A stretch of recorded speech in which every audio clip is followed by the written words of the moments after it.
The weapons of the past speak to us. They tell stories of courage and conflict. They reveal the skill of ancient craftsmen. From the sharp edge of a sword to the thunder of a cannon, these arms shaped history. Understanding them helps us understand our ancestors. These are not just objects of metal and wood.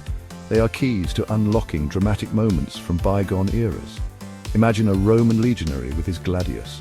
Picture a knight in shining armor, lance ready. Think of a redcoat soldier, musket in hand. The weapons they carried were vital to their survival. They were also symbols of power and status. The study of these arms is not just about violence, it is about technology, art, and human ingenuity. It connects us directly to the heart of the past. Each weapon has its own tale. A Viking axe tells of raids and exploration. A Japanese katana speaks of samurai honor and deadly skill. Exploring these historical weapons is a journey. We keep their stories alive for future generations to discover and learn from. The musket was a game-changer in warfare. It appeared in the 16th century. Its loud roar and cloud of smoke became common on battlefields. Muskets replaced bows and arrows over time. They were easier to use for new soldiers. Training an archer took many years of practice. Training a musketeer was much quicker. This meant armies could grow larger. The sound of massed musket fire was terrifying. It had a huge psychological impact on enemy soldiers. The age of the knight was ending. Early muskets were heavy and cumbersome. Despite this, they were effective. Their lead balls could punch through armor that arrows might not penetrate. This changed how soldiers protected themselves. Heavy plate armor became less useful. Formations of musketeers standing shoulder to shoulder delivered devastating volleys. The impact of the musket spread worldwide. European explorers and armies took muskets with them. This often gave them an advantage over local forces. The musket truly reshaped the face of war. Firing an early musket was a complex process. It required many steps. A soldier had to be well trained to do it quickly and safely. First, he would take out a paper cartridge. This cartridge held both gunpowder and a lead ball. He would bite off the end of the cartridge, then he poured a little gunpowder into the priming pan. This small pan was on the side of the musket barrel. He closed the cover of the pan, called the frizzen. Next, the soldier poured the rest of the gunpowder down the musket's barrel. After the powder, he pushed the lead ball into the barrel. The paper from the cartridge was used as wadding. He used a long ramrod to push everything firmly down. Once loaded, the musket was almost ready. The soldier would pull back the cock, which held a piece of flint. When the trigger was pulled, the cock snapped forward. The flint struck the steel frizzen. This created sparks. The sparks ignited the priming powder in the pan. The gunpowder exploded. Soldiers aimed to fire about 3 shots a minute. Despite these issues, the musket was a fearsome weapon. The crossbow was a powerful weapon in medieval times. It was especially important from the 10th to the 16th centuries. Unlike the longbow, a crossbow did not need years of training. A new soldier could learn to use a crossbow effectively in a short time. This made it very popular for arming large numbers of troops. Crossbows could shoot a heavy projectile called a bolt. These bolts could pierce chainmail and even some plate armor. This made crossbowmen feared on the battlefield. There were different types of crossbows. Some were small and light, used for hunting. Others were large and heavy, designed for war. The part of the crossbow that held the string was called the nut. The bow itself, called the prod or lath, was made of wood, composite materials, or later steel. Steel prods were very powerful, but also very stiff. They needed mechanical aids to draw the string back. Crossbows remained a key weapon until firearms became more common and reliable. The power of a crossbow came from its strong bow, or prod. Early prods were made of wood, often yew. Later, composite prods were made. These used layers of wood, horn, and sinew glued together. These materials stored a lot of energy when bent. Steel prods became common in the 15th century. Steel was even stronger. It allowed for crossbows with immense draw weights. Some large siege crossbows had draw weights of over 1,200 pounds. To draw such powerful bows, mechanical aids were essential. A simple belt hook and stirrup allowed a soldier to use his leg and back muscles. For stronger bows, a goat's foot lever was used. This provided more mechanical advantage.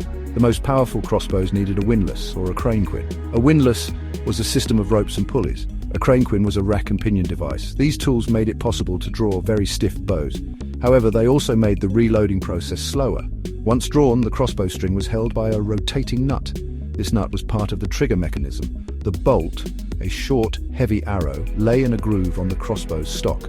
When the trigger was pulled, the nut rotated. This released the string with great force. The string propelled the bolt forward at high speed. A well-made crossbow was a deadly and reliable weapon.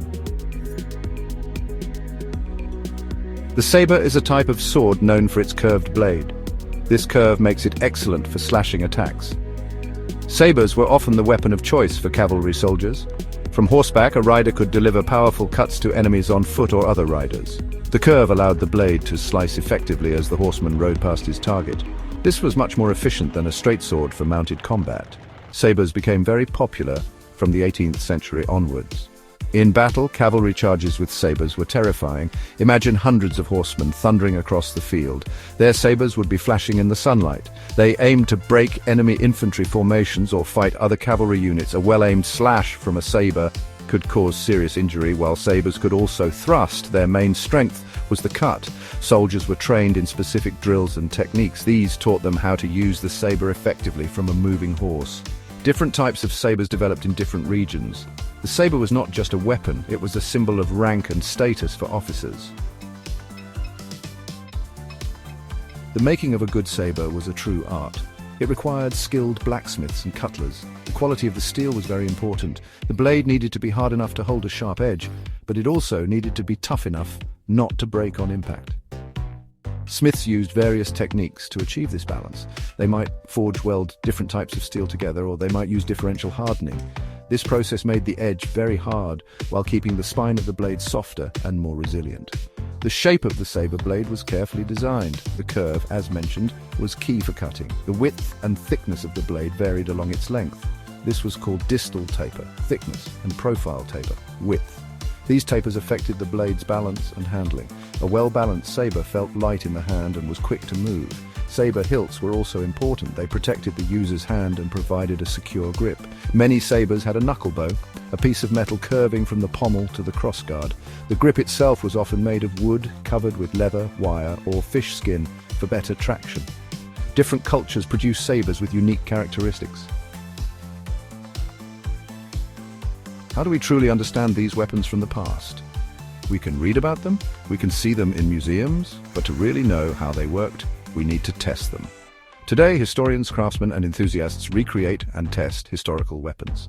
This gives us amazing insights. When we test a musket, we learn about its loading time. We see the smoke and feel the recoil. We can measure its accuracy and power against replica targets. Testing crossbows is also very revealing. We can build replicas using old techniques and materials. Then we can measure their range and penetration. How far could a medieval crossbow shoot? Could it really pierce armor? By testing against replica armor plates, we find answers. Even sabers can be tested. Skilled martial artists and historical fencers study old fighting manuals. They learn the techniques used by soldiers of the past. This hands-on approach brings history to life in a very direct way. These tests are a form of experimental archaeology. The weapons of bygone eras hold a powerful grip on our imagination. Muskets, crossbows, and sabers are more than just historical artifacts. They are symbols of human ingenuity, conflict, and artistry. Studying them reveals so much about the past. We learn about the evolution of technology. We see how societies waged war and defended themselves. We uncover the incredible skill of ancient and medieval craftsmen, the roar of the musket, the silent flight of the crossbow bolt, and the swift strike of the saber each tell a part of this grand story. We have seen how muskets revolutionized battlefields. Crossbows, with their mechanical power, offered deadly precision. Sabers, elegant and deadly, were the companions of cavalrymen. The journey into the world of historical weapons is far from over. There is always more to learn, more to discover. Museums around the world house incredible collections. Books and documentaries bring these objects to life. Historical reenactors and experimental archaeologists continue to test and study these arms. They provide invaluable insights into how these weapons actually performed.